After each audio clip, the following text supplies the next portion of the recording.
Hello students, welcome. आज हम class 12 chemistry का एक बहुत ही इम्पोर्टेंट टॉपिक समझने वाले हैं। एक ऐसा टॉपिक जो हैलो एल्केन्स के सारे रिएक्शंस की चाबी है। तो चलिए सीधे डाइव इन करते हैं। तो सबसे पहला सवाल, ये हेलो एल्केन्स आखिर रिएक्ट करते ही क्यों हैं? ऐसा क्या खास है इनमें कि ये इतने रिएक्टिव होते हैं? चलिए आज इस मिस्ट्री को मिलकर सॉल्व करते हैं। आपने ये रिएक्शन शायद अपनी लैब में या टेक्स्ट बुक में ज़रूर देखा होगा। जब आप 1 ब्रोमोब्यूटेन में पोटेशियम हाइड्रोक्साइड ऐड करते हैं तो वो फटाफट ब्यूटेनॉल बना देता है। लेकिन क्या आपने कभी रुककर सोचा है कि ऐसा होता क्यों है? वो हिडन ट्रिगर क्या है जो इस पूरे प्रोसेस को शुरू करता है? और इसका जवाब, इसकी रिएक्टिविटी का पूरा सीक्रेट एक सिंगल बॉन्ड के अंदर छिपा है। द कार्बन हैलोजन बॉन्ड यानी CX बॉन्ड।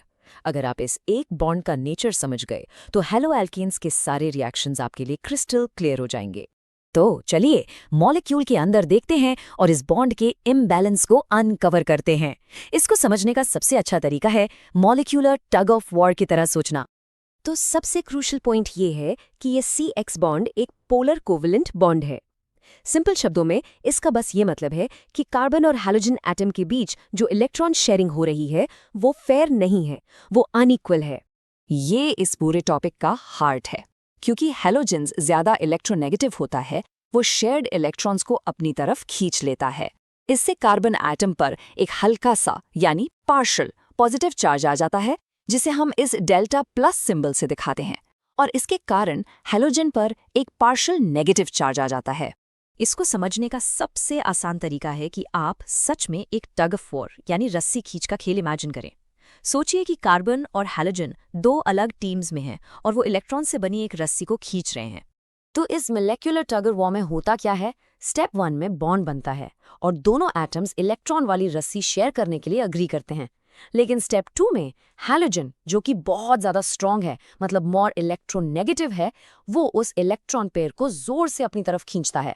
और स्टेप 3 में कार्बन बेचारा ये टग वॉर हार जाता है, इलेक्ट्रॉन पुअर हो जाता है और उस पर वो सबसे इंपॉर्टेंट पार्शियल पॉजिटिव चार्ज आ जाता है। और कार्बन पर ये जो पार्शियल पॉजिटिव चार्ज है ना, यही सारे रिएक्शंस की जड़ है। ये एक खुला इन्विटेशन है किसी भी इलेक्ट्रॉन रिच स्पीशीज के लिए, जिसे हम न्यूक्लियोफाइल कहते हैं, कि वो आए और इस पर अटैक करे। बेसिकली ये कार्बन एटम पर एक बड़ा सा टारगेट लगा देता है। तो हमें इस कॉन्सेप्ट की जरूरत ही क्यों है? इसके बिना ये सवाल कि रिएक्शंस होते क्यों हैं एक मिस्ट्री ही बना रहता। लेकिन अब हम जानते हैं कि C डेल्टा प्लस एक टारगेट है। हमें पता नहीं होता कि न्यूक्लियोफाइल्स क्यों अटैक करते हैं, लेकिन अब हम समझते हैं कि नेगेटिव न्यूक्लियोफाइल्स नेचुरली इस पॉजिटिव कार्बन की तरफ अट्रैक्ट होते हैं। अब इस कॉन्सेप्ट को सिर्फ टेक्स्ट बुक तक ही सीमित नहीं रखते।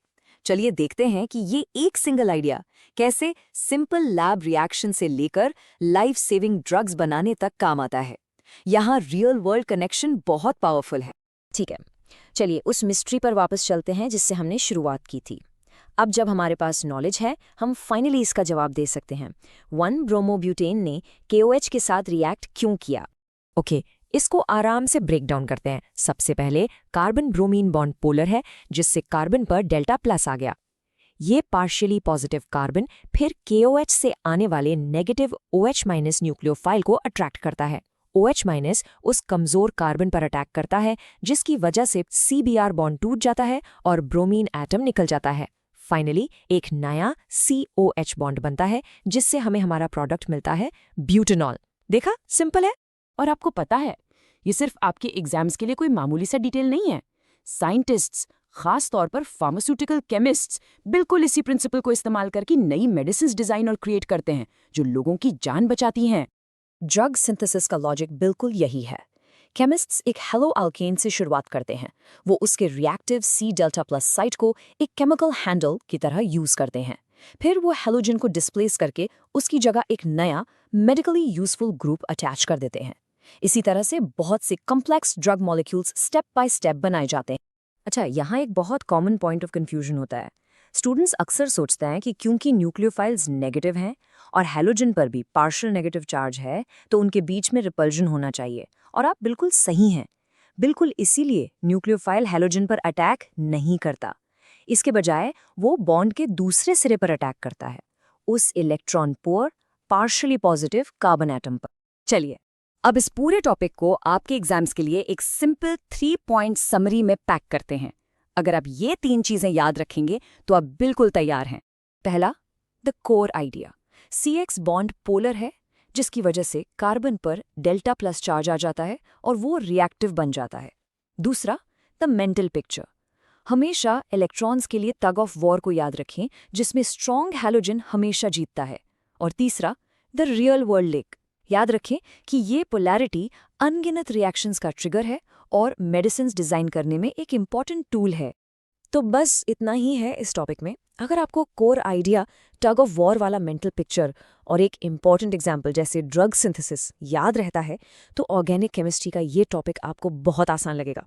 ट्रस्ट मी, ये उतना मुश्किल नहीं है जितना लगता है। आप बिल्कुल कर सकते हैं। All the best.